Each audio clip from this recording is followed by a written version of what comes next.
Hello and welcome to Connect, the weekly podcast of the California MBA, featuring one-on-one interviews with movers and shakers in the mortgage industry. I'm Susan Milazzo, CEO of the California MBA, and I'm happy that you could join us today. Before I welcome today's guest, I'd like to thank our 2025 President's Council sponsors. These companies have provided a tremendous amount of financial support for the California MBA, in large part so that we can continue to be that strong voice for the real estate finance industry before the California State Legislature and our regulators. So please join me in thanking our 2025 President's Council sponsors. And those companies are AmeriHome, Consolidated Analytics, Funding Shield, Guild Mortgage, Rocket Mortgage, Wiener Brodsky Kiter, and Western Alliance Bank. Thank you all so much for your support this year. We really appreciate it. Definitely a busy legislative cycle. So again, greatly appreciate your financial support to help us stay strong. With that, I'd like to welcome today's guest. I'm welcoming Caren Castle, who is managing attorney in California for the mortgage law firm. Caren, welcome. Thank you so much, and thank you for having me today.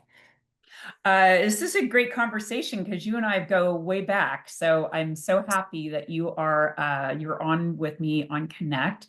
I always like to start out with finding out how people got into this industry. So for you, how did you kind of get into legal representation in the mortgage industry? Well, I often say I don't think too many people choose that this is where we're going to end up. But I've been practicing now for over 40 years. And my husband and I moved to Colorado back in 1981. And when I passed the bar, my first job was with a law firm that at that time did Chapter 11 bankruptcy work as well as represent mortgage servicers, Fireman's Fund, an old name that those of us that have been around a long time will remember. So I got my start there doing foreclosure work, representing mortgage servicers in a very different time. So that's the early 80s, as well as my former partner was representing mortgage servicers as well. And ultimately, after having children, I went to work with he and my husband, and we formed a law firm that pretty much exclusively represented mortgage servicers throughout the entire default space. And that was in the 90s, and the rest, as they say, is history. And I've been doing that ever since. See, and once you're in, you can't get out. I know. That's right. That's right. I too started my professional career all those many decades ago, and I know you've had a very impressive legal career. You've really been a trailblazer for women in the industry, right? Because as you say, kind of when you started your career, I'm sure many times you were the only woman in the room. I've even heard people refer to you as an icon in the industry. How does that sit with you? Well, I'm probably a little more humble than that. So I don't consider myself an icon, maybe a bit of a trailblazer. You're absolutely correct. I can remember going to my first MBA conference in San Diego, and that's many, many moons ago. And it was actually when another organization was forming, USFN, and the many firms that were forming that organization, all men, and I walk into that conference room while you're discussing, and it's kind of like, who's that woman and why is she here? So there absolutely many, many times where I was certainly one of the only female partners in this industry, but many, many times where I was that first woman to hopefully make it a little easier for women to continue to rise in this industry. And certainly, today we see a much different type of situation, including yourself as, head of CMBA and many of the organizations that we all are familiar with where there are women at the top. I like the idea that maybe I've helped trailblaze that opportunity. I enjoy mentoring many younger lawyers, and hopefully through my actions, whether intentional or unintentional, it gives them the opportunity to see themselves as lawyers, as servicers, as what have you, to be a force in an industry that I absolutely love. It must feel good to, as you say, see all the women in the industry now, right? And, we have to go to our legal issues and reg compliance conference in December, and all of the women in the legal field representing in the industry. So that must be very satisfying for you, considering when you started, you were a rarity. Absolutely. I can say, when I went to law school, uh, we were not the majority, and very much a minority in our classes. I think obviously that has changed to, where we are today. And yes, at the Legal Issues and Regulatory Conference, many, many phenomenal women speakers. The room was, filled with women and men, but it was nice to see so many people there. And again, so many women comfortable with being up there speaking, and their voices being heard. So yes, I enjoy that very much and appreciate the ability to see that evolution over the last 40 plus years. Yeah, wonderful. That's wonderful. So I heard that you have a special connection between an Olympic medalist and a member of the judiciary. So I'd love for you to share with our listeners a little bit more about that. So anyone that knows me knows that I love to talk about my children and now my grandchildren.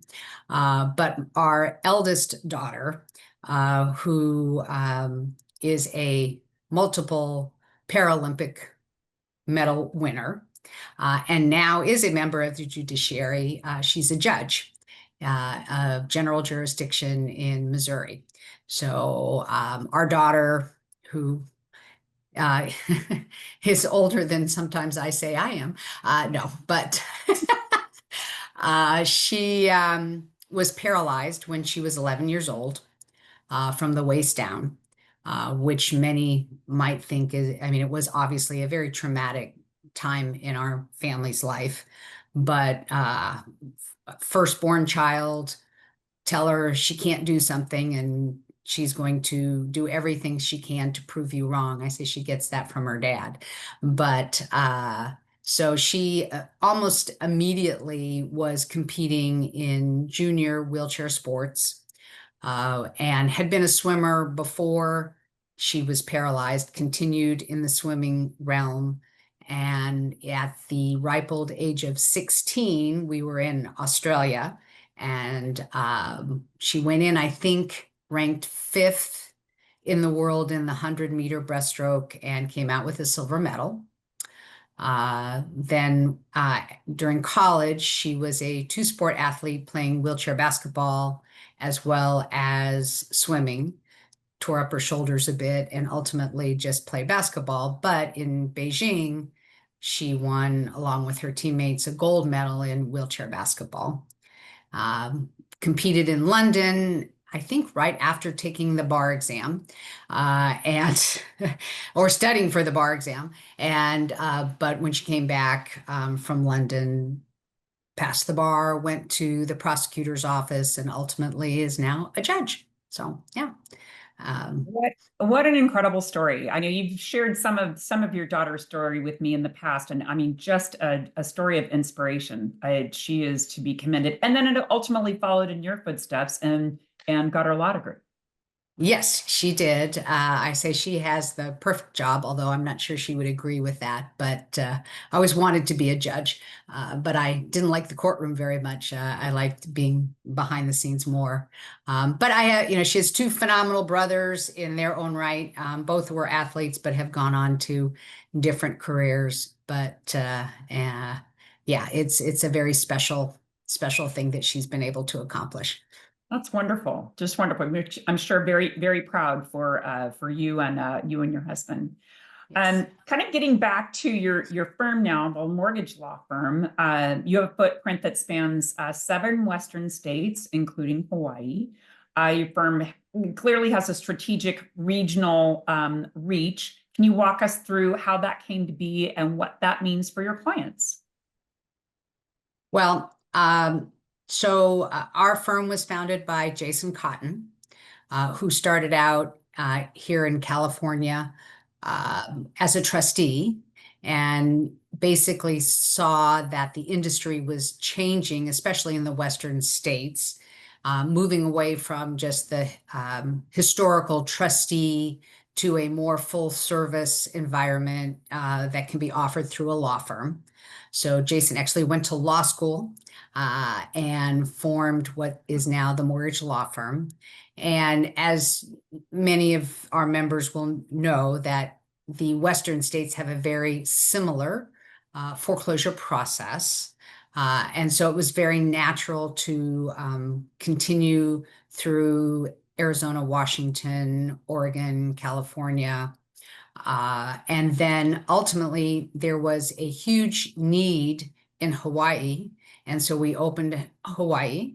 I have yet to go, but it is on my list. And then also we brought in, before I was there, Sally Garrison, who is our CEO, and she's located in Oklahoma. And also we opened the Texas office. So we are in multiple states. We want to provide that regional opportunity for our clients in this world where compliance is so much of what we all do. Having multiple states, having a regional presence provides an easier opportunity for compliance. Less is more, shall we say. And I think it also, we are very involved in regulatory things and industry-wide information and education, and having a broader footprint also improves our ability to provide those services to our clients. Excellent, excellent. Well, over the years, as I mentioned at the top of our interview, you have been active with the California MBA in various companies that you've been with. And the mortgage law firm is a new member. The company is, you are not, but very grateful for your support through membership, and love for you to share with our listeners why you choose to support the California MBA. Well, as you said, former member with another firm that is no longer with us. The partner retired. And I have always found the CMBA to be one leading organization on the advocacy front.